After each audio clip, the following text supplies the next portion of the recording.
Come on in. Welcome to Addled Out, where we talk all things Survivor. My name is Luke, and today we're taking a look back at my preseason Survivor 45 cast analysis. Every season, I comb through the cast bios and interviews to divine with 100% accuracy exactly how each player will do in the game.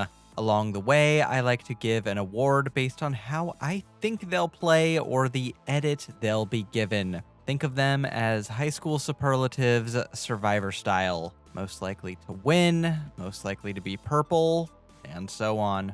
But what's a cast assessment without stakes? At the end of the season, I like to go back and re-examine my initial cast assessment to see how correct or incorrect, often incorrect, I was, and award myself some points. I'll give myself a full point for each player I more or less had a good read on, half a point for players where I got some things right and some things wrong, and 0 points for players I completely misread.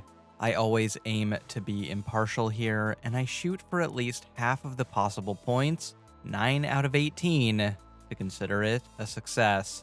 Since I've been doing this, starting with Survivor 41, I've reached that goal. But will I again? Just giving this a cursory glance, I may be in more trouble than Brandon on a ladder. All that said, let's take a look back at my Survivor 45 preseason cast analysis.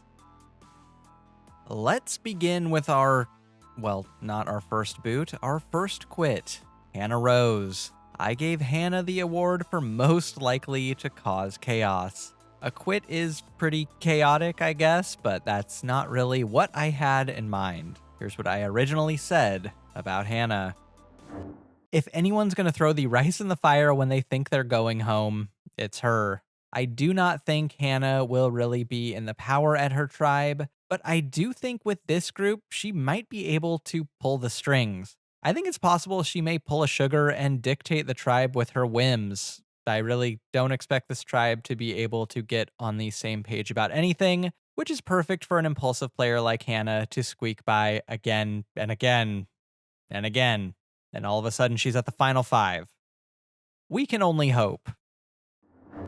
I'm sorry, but Hannah robbed us. In my opinion, she was perfectly poised for a deep run as an Abby Maria type if she hadn't just thrown in the towel at the first tribal council. So in one sense, my read was accurate, but in a less fictional, more accurate sense, she voluntarily left the game. So, no points. Next up is our first boot proper, Brandon Donlin, who I awarded most likely to be the season's narrator. I envisioned Brandon as a lovable, Owen-esque superfan who'd, oh boy, make the finale. We're in trouble on this cast assessment, folks. Here's what I said about Brandon before the season. Respectfully, I think it's very easy to look at Brandon and get Jacob Derwin vibes. Brandon's easily the biggest fan on this season, and possibly of all time, but he's also a self-admitted anxious guy, and I think a lot of these types of superfan players tend to overthink themselves out of the game in the train wreckiest of fashions. I don't know if it's the hair, the loud shirt, but Brandon's got this easygoing and relatable quality that I think will keep him safe unless he goes full Derwin and starts putting rice in the socks. It's this sort of level-headed, game-savvy, charismatic person that is exactly the type of guy they love to assign primary narrative duties to during the season. Think Owen. Brandon is Owen, just with even longer hair and hopefully more win equity. I should have just stopped at that first sentence, so I'll go 0 points on Brandon. Unfortunately, Brandon Derwined when he should have Owened.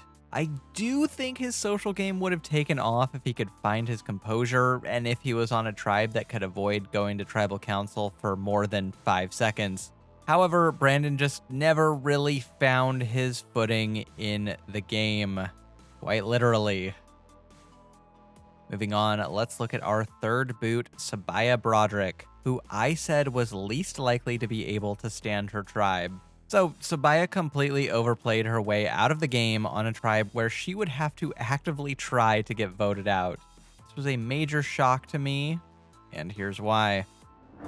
I am very high on Sabaya. I think she's just got this really lovable southern charm thing going on. She's got the accent, she's got the smile. I think she's going to innately draw people to her and come off as extremely non threatening. That said, I do think she wants the tribe leader role, which I'm certain the Calebs and Emilys of the world will be all too willing to let her take as a shield for them. I think in the early part of the game, it's really tough for me to see Sabaya going anywhere. I think she'll be a pretty solid social player, but I don't really get a huge sense that she's super strategic. But with the charm and physicality she has, she doesn't really need to be. Hard to envision a world where she is an early boot for me. I think she'll be one of about 3 people tops to make it out of this tribe. Ugh, Sabaya, she was 100% going deep in this game, but got big move-itis and came for Caleb early. If she just stays the course and votes off Emily, Sabaya goes far and I get a full point. But she burned out faster than her wax idol, so I get nothing. Moving on to our second quit of the season, a sentence I cannot believe I'm saying, Sean Edwards. I said Sean was most likely to be the first boot, but he wasn't even the first quit. Here's why I thought Sean would get fired instead of quitting. I like Sean. He seems really lovable, but I don't know. He's really got early boot vibes from me. He's so eager to get out there and wheel and deal that it's palpable. I also look at his tribe and I'm not sure who he's really aligning with. I think Sean is just one of those players who is going to come out super hard making alliances, but just isn't really going to be able to shake the super fan gamer image he has. And the second the rest of the tribe compares notes, he is likely going to be one of the early targets. When the goal early on is for the die to land on anyone but yourself, it's going to be easy for the rest of the tribe to point at the guy who compares himself to Todd Herzog and say, that's the guy who's got to go. Sadly, Sean is my first boot pick. Okay, I just have to say it's already funny that Sean quit because he thought he was going to get voted out, but then wasn't even going to get voted out. Like, that's already hilarious, so I don't hate the guy for quitting. As for his game, Sean was pretty safe on his initial tribe, but I do think the Rebas he was swapped with kinda had the same read on him that I did. I'm gonna be nice to myself and give myself half a point on Sean. I mean, in my defense, it's pretty hard to predict how things will go when people are just quitting left and right. Next, let's get away from the Lulu losers and look at our first Bello player to leave the game, Brando Meyer, who I said was most likely to have practiced the puzzles beforehand. I was playfully calling Brando a Carson-esque survivor super nerd out there, but how did I think he'd do in the game? Brando's success in this game will be entirely dependent on if his tribe is picking up what he's putting down. I think they might. I could totally see Brando connecting with Bruce or Kelly. Overall, I could see things going either way for Brando. I think he wants to play a conservative game at the start, which is smart, but he's got to start making connections early because I think just by his size, he could be viewed as the most dispensable player on this tribe physically. Better hope that puzzle practice paid off. I think he'll probably have a stronger than average strategic mind for the game, but he may not have the social capital to pull off the moves he wants. Is Brando a contender for the win? Probably not. Is Brando a contender for Jeff fawning over how he practiced the puzzles? Probably. I'll go full point on this one. Brando was tightly aligned with Kelly, and I do think he had the strategic chops for success. Like, he knew what to do and who to align with and how to vote. He just didn't have the social pull necessary to execute on those plans, as shown when Emily chose Austin and Drew over him and Kendra at the swap. Unfortunately, Brando's game was not The Godfather. It was more of a Godfather 3. Let's move on to our Mergatory boot and the first victim of the shot in the dark in Survivor history, J. Maya.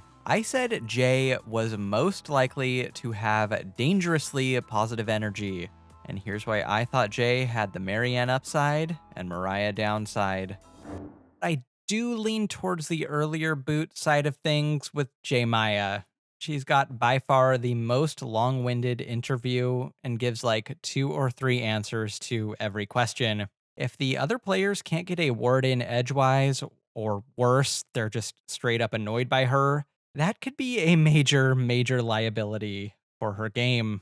I do think this is a relatively good tribe draw for her, though. I think most of the other people here with her are patient and kind individuals. So if they can avoid tribal for a few rounds, she'll probably find her group. But if Reba's going to tribal early on, J Maya will be singing the blues.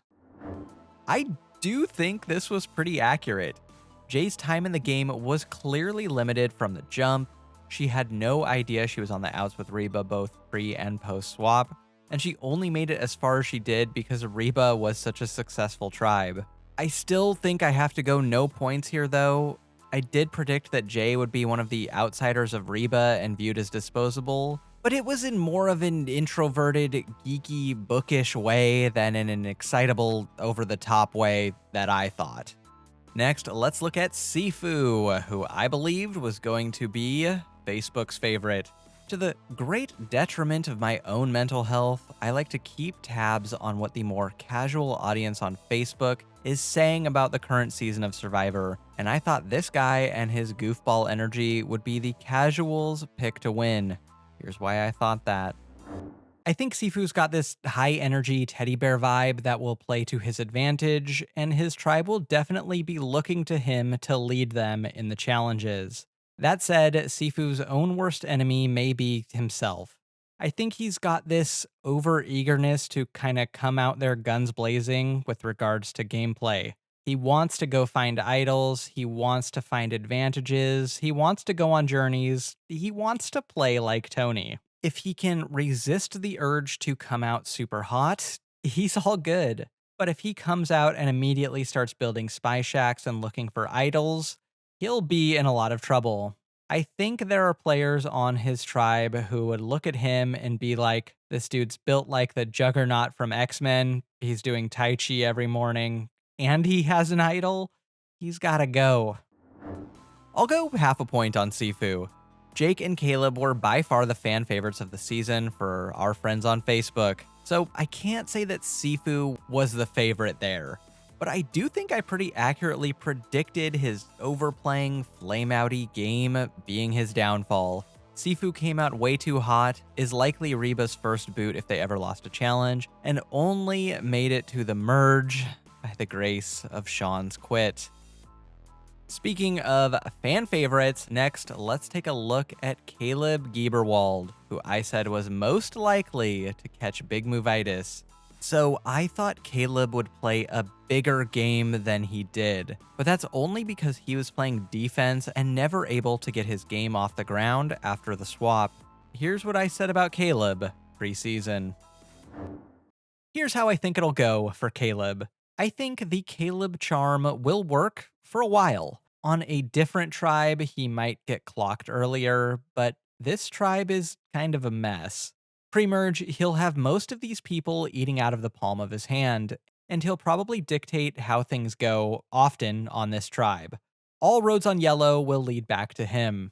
On the other tribes, I think Caleb, again, might be in trouble, but this tribe simply cannot afford to lose him. But at the merge, Caleb is going to immediately be one of the biggest targets.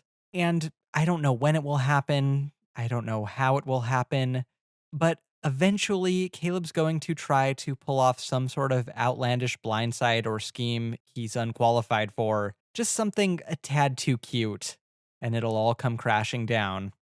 Regardless, Caleb will have a pretty successful run, I think, and I see like a 6th to 8th place finish for him, and about 6 to 8 confessionals each episode along the way. I think this was pretty close. If Sabaya hadn't needlessly targeted him, the pre-merge prediction would be completely on point. And at the merge, he was immediately clocked as the biggest target as predicted, to the point 11 people put their votes on him in one tribal council. There's no bigger target than that. However, because of this, he never got to reach his full potential as the season's schemer. So unlike the Merge tribe, I'll actually split my vote and go half a point. Next, let's look at Kelly Nalbandian, who I selected as my winner pick. With different allies against weaker competition, Kelly has a winning game in her, but here we are.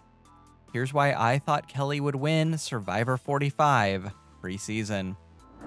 This may be an ice cold take, but I'm going to give Kelly the biggest compliment you can give a player in this game. She's Spradlin-esque. Kelly says she wants to do a women's alliance, but ironically, I think the people she'll connect with most here are probably like Bruce and Brando. I like that she says she wants to lie, but she wants them to be motivated lies. People like Caleb want to come out here and just lie for fun. Kelly will only lie when she needs to. That's a good strategy.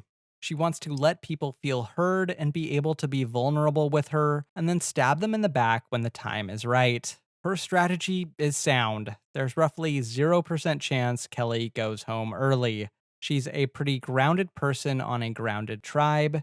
She's athletic. Things would have to go sideways for Kelly to leave the game early. She's charming, self-aware, and fit, and more than anyone else, I think she has the best head for the game for both gaining actual social capital and knowing when to cash it in on a big blindside. Kelly is going to win this game. Kelly was a pretty respectable, if safe, winner pick in my opinion, but I do think I described her game fairly accurately. Kelly didn't win, but she was the glue that held Belo together. She was at no risk of going home pre-merge at all, and I think my relatively accurate description of her game warrants half a point. Here's my Survivor 45 take I've put literally zero thought in. If Brando makes the merge, he and Kelly hold Belo together, knock out Reba, and she cruises to a win. Am I coping on my winner pick being an early merge boot? Yes.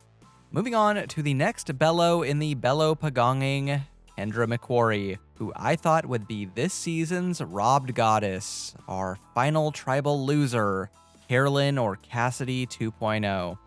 Here's why I thought Kendra would go to the end as our fan favorite losing finalist. She's got the authenticity of Carolyn, the spirit of Michelle, and the woo-woo vibes of Cassidy. Twitter will be eating her up. Seriously, take Cassidy and dial her up to 11. I really don't think a player like this can win at the end, but I could see Kendra going pretty far. She's got this adventurous and independent spirit that is just really engaging. She's super fit, and I don't really see her playing too hard or too fast. My only concern is that this is a pretty grounded tribe spiritually, but I think the stars will align for Kendra here thanks to her natural charisma. She's just too fun to vote off early.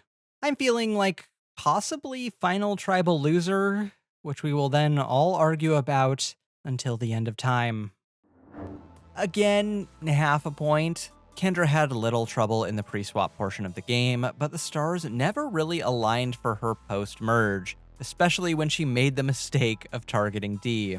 But I was correct that she would play a solid game, true to her authentic self, that would be very, very, very unlikely to ever win Survivor. Moving on, let's look at Bruce Peralt, returning from playing like 12 seconds on Survivor 44, and with the same award I gave him back then, most likely to be way too loyal. Here's what I originally said about Bruce. It's Survivor's oldest archetype, literally. Guy over 40 who plays a loyalty-based, old-school style game. He rides or dies with one or two other players and is either in the final 5 or the first 5 out. No exceptions. I think Bruce fits right into that mold because he tells us that's what he wants to do. But he's also just a no BS kind of guy. A lot of people on this cast are looking for someone who's going to be the exact kind of ally you can just tell from a glance that Bruce is. So Bruce's success will be based on whether he hitches his horse to someone in the majority or not. I'm betting he will, and smaller tribes only make it easier for this type of player to succeed. If he goes out early, it's to weaken his ally. But I'm feeling like Bruce is in the game for the long haul as a dependable provider and ally. Well, one thing's for sure, Bruce was always authentic to himself, even to the detriment of his own game and the games of all of his allies. Who could have predicted the Bruce heel turn? Although Bello lost the numbers and basically got picked off, the Bruce caboose was ready to ride the Bello train right to Final Tribal Losersville against Kelly. So I'm gonna go full point on Bruce. Rare W for me on this cast assessment. Must be because it's a holdover from last season. Next, let's look at the most tragic boot of the season, Emily Flippin. Emily, this channel's name was not a game recommendation. I gave Emily the award for most likely to be gone way too soon, and here's why I thought she wouldn't go the distance. You can't say that Emily isn't self-aware. She describes herself as direct, genuine, and aggressive, and that was my read too.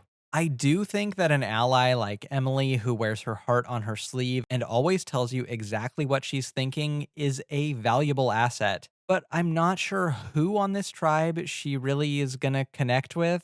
I think she'll probably rub a few people on her tribe the wrong way very early and probably be at risk of being one of the first few out, which would suck. For those of us in the fan community who love these sort of blunt, no nonsense women, Emily is a blessing. Again, people who want more villains, here you go. But I unfortunately think she tops out at a sort of early merge, perpetually on the ropes underdog a la Tori. I hope I'm wrong. I really want Emily to pull a Kagayan Cass and get to Final 3, but I'm feeling more of a Cambodia Cass placement on this one. I'm not trying to fudge my numbers, but Emily being a vape withdrawal away from being the first boot has to count for something here, right? I think a half a point is fair here.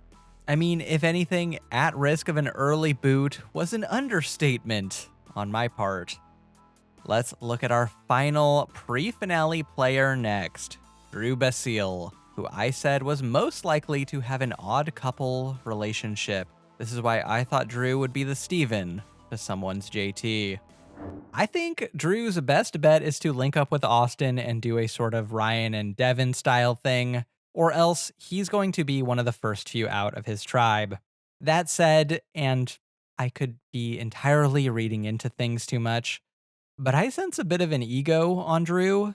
That's understandable in real life. He's super accomplished and has a bright future ahead of him.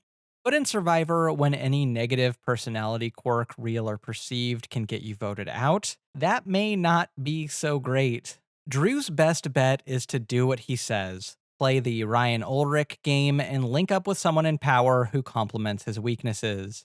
But if he fails to make those early tribal connections, though, Drew may be begging his tribe to vote for Pedro instead of him. Probably pre-merge. Okay, I mean, I hand-selected Drew's closest ally, and I could sense his defining game trait through the screen, his ego. But Drew actually played one of the better games of the season. He was in control of every vote he was involved in up until the Emily boot, and he was definitely not pre-merge. Half point.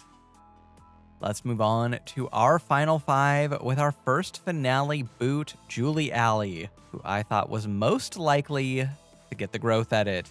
You know, your Kathys, your Davids, your Donathans, they come up short, but their heart grows 3 sizes. Here's why I thought Julie would join their ranks.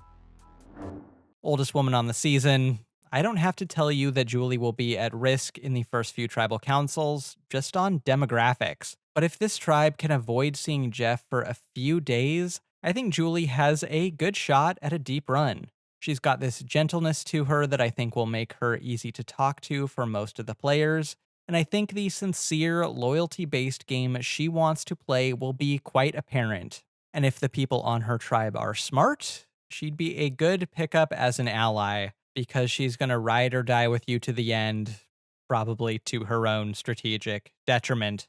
Will Julie win? Probably not. Will Julie last long enough to find what she's looking for on the island? Possibly.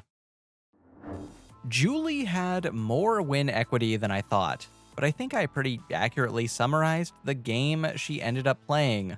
Loyalty to the Rebas, particularly D, until they turned on her.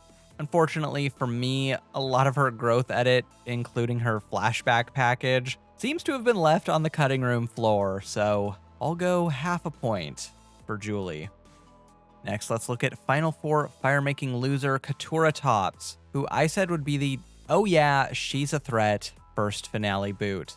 Well, I was pretty close. Here's why I thought Katura would come up just short.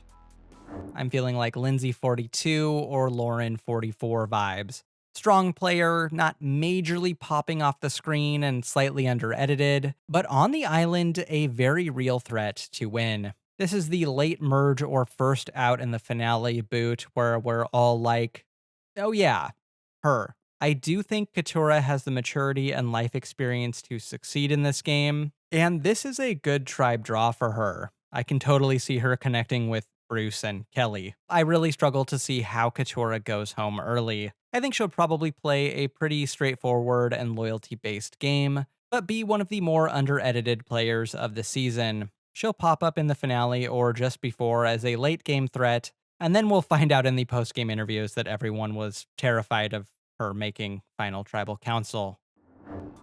Okay, I have to give myself 0 points on my Katura prediction just for anticipating she'd align with Bruce. When 40% of her confessionals are about how much she hates him, I just cannot in good conscience reward myself, despite nearly nailing her placement and endgame threat level. She really hated that guy. Finally, let's move on to our final three, beginning with 0 vote finalist Jake O'Kane, who I predicted would be the season's final boss, which is true if you're that puzzle he stomped all over. Here's why I thought Jake was the second coming of Rick Devens.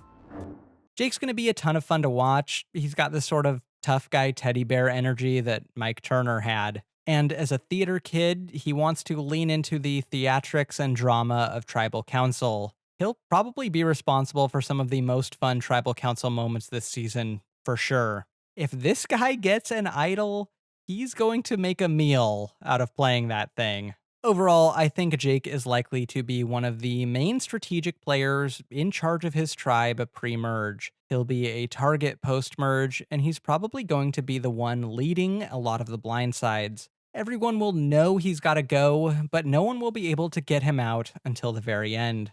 He's going to be able to BS his way out of almost anything. Not something I say about a lot of theater kids, but I really like this guy.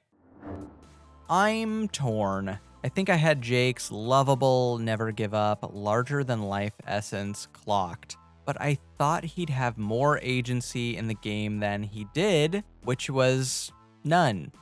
No agency. He was a perennial target post-merge, but not really for the reasons I thought. But then he did go pretty much as far as I thought he would. I think I gotta go no points for my assessment of Jake, though. He definitely wanted to play the big game I envisioned for him, but he kept getting the football yanked away from him at the last minute. Moving on to second placer Austin Lee Kuhn, who I said was most likely to have punched his ticket to the merge already. Here's what I originally said pre-season about our favorite lovesick puppy dog. Austin would have to colossally screw up not to make the top 12 here. Super fit guy, charming, smart, non-threatening, good vibes, even better hair. Austin should probably be in consideration as your winner pick. There's this duality to Austin that I think will make him really dangerous. Tough but sensitive, smart but surfy, confident but kind.